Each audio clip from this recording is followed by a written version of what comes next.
There's always a risk for a fire to break out during the hot summer months. Which is why homeowners in areas with high risk rely on getting the best protection they can. But some who live in one Cedar Park neighborhood say the risk in their area is leading some insurance companies to drop them as customers. KVUE's Kelsey Sanchez talked to them about their concerns. In the neighborhood of Deer Creek Ranch, trees fill the area. On this street, greenery fills the backyards. And during summer months, that can pose a threat. We have no recourse, especially knowing that there is no what they call a fuel break that's in action. It's a worry that sticks with Kim Stefanowicz, but even more so after she says her insurance company dropped her because of the high risk for brush fires. It was a complete shock. I had no idea. And we had just figured that this area back here was being controlled.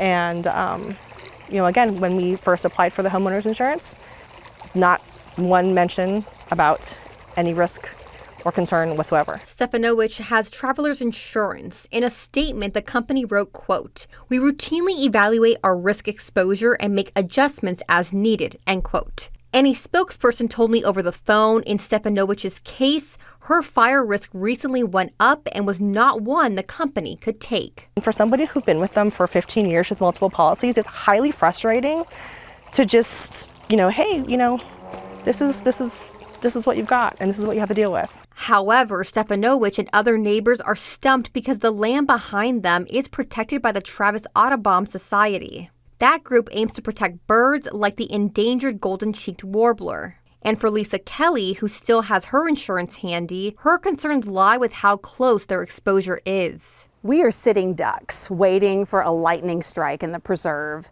that will ignite that entire area. Kelly says she's tried to trim out the risk, but was stopped by the conservation group. They just don't have the funds to clear this, but they won't let us do it either. They don't want anybody back there. They threaten people with trespassing and things like that. A looming threat these two neighbors hope the preserve and insurance companies take into account. I just feel that there needs to be at least a solution, not zero solution. So they have some level of protection.